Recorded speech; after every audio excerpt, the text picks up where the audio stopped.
이 아침의 시간을 선물로 주신 주님, 이 시간 자비와 긍휼이 많으신 주님과 교제하기를 원합니다. 저희의 생각과 감정에 주님의 것으로 담아 채워주십시오. 예수님의 이름으로 기도합니다. 아멘.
예수께서 예루살렘으로 가시는 길에 사마리아와 갈릴리 사이로 지나가시게 되었다.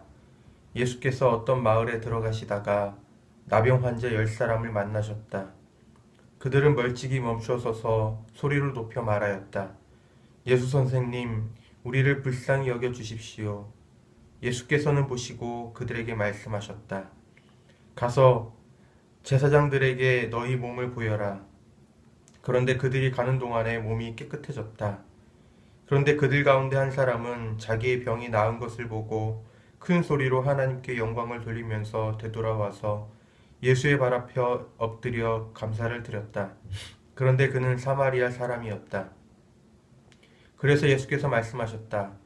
10사람이 깨끗해지지 않았느냐? 그런데 9사람은 어디에 있느냐? 하나님께 영광을 돌리러 되돌아온 사람은 이 이방 사람 한 명밖에 없느냐? 그런 다음에 그에게 말씀하셨다. 일어나서 가거라. 내 믿음이 너를 구원하였다. 아멘. 오늘 우리 앞에 놓인 말씀은 믿음이라는 것의 본질적인 속성과 하나님 구원의 보편성을 우리에게 일깨워 줍니다. 예수께서 예루살렘으로 가시는 길에 경험하신 사건입니다. 사마리아와 갈릴리 경계로 지나가시다가 한 무리의 나병 환자들을 만나셨어요.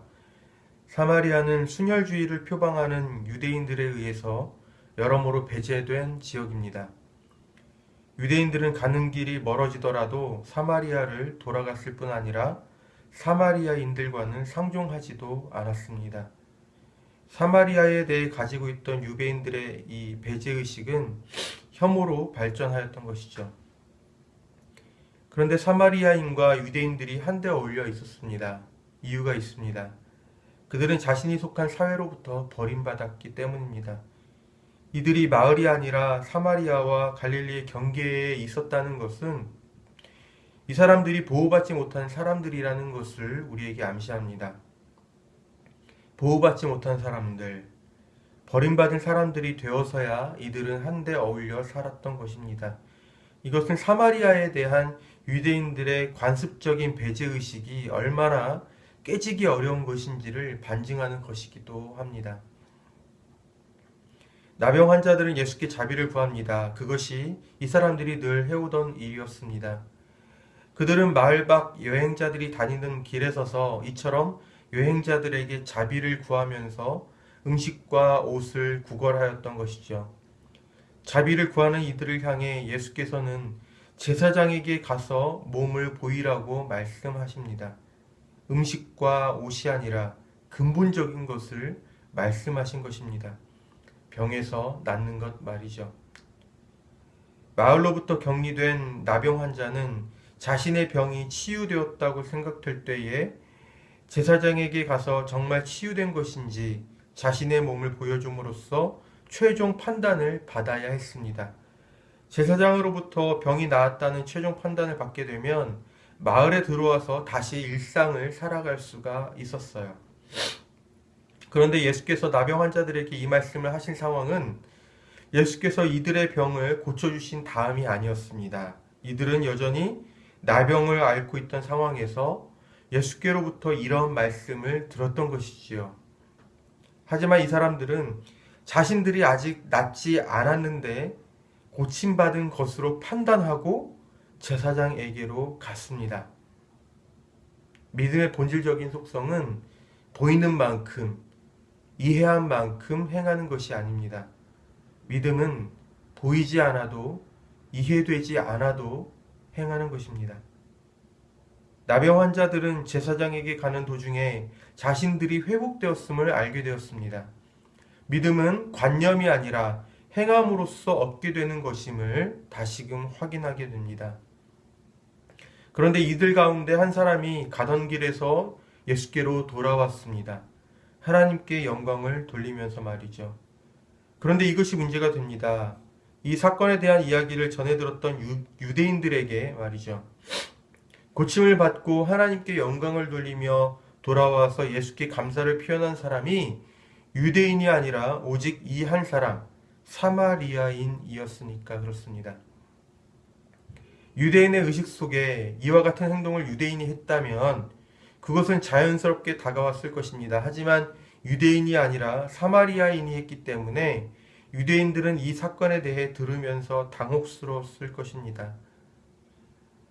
뿐만 아니라 예수께서는 이 사마리아인을 향해 구원을 선언하셨습니다. 오늘 우리에게 주신 성서 본문의 후반부는 이 구절들을 읽는 유대인들을 당혹스럽게 만들기에 충분합니다. 주인공은 선택받았다고 자신했던 유대인들이 아니라 버림받은 사람으로 생각해왔던 사마리아인이었습니다. 유대인은 하나님의 구원이 오직 자신들을 향해서만 열려있다고 생각해왔습니다. 그렇지만 이 사건은 하나님의 구원이 사람을 가리지 않는다는 것을 보여주고 있습니다. 하나님의 구원은 인간이 만들어 놓은 모든 경계와 담을 넘어버립니다. 말씀은 믿음이라는 것이 곧 행하는 것임을 다시금 우리에게 가르쳐 주었습니다. 마치 믿음은 언젠간 멋진 내 집이 생기겠지 하고 생각하는 것이 아니라 지금 한 장의 벽돌을 놓기 시작하는 것과 같다는 것입니다. 말씀을 통해서든 사랑을 통해서든 하나님께서 우리에게 무엇을 약속하시고 또 무엇을 요청하시든 우리가 생각에서 벗어나 행해볼 수 있는 하루였으면 좋겠습니다. 그리고 하나님의 구원에 있어서 경계가 없듯이 우리도 타인을 향해 열린 마음으로 오늘 하루를 살아보면 좋겠다 싶습니다. 이와 같은 삶을 살아내시도록 하나님의 은총과 평화가 있기를 빕니다.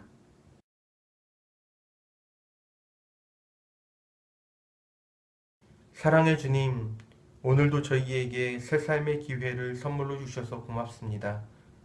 주님, 믿음을 주소서가 아니라 믿고 행하고자 하오니 저희와 함께 해 주소서라고 기도합니다.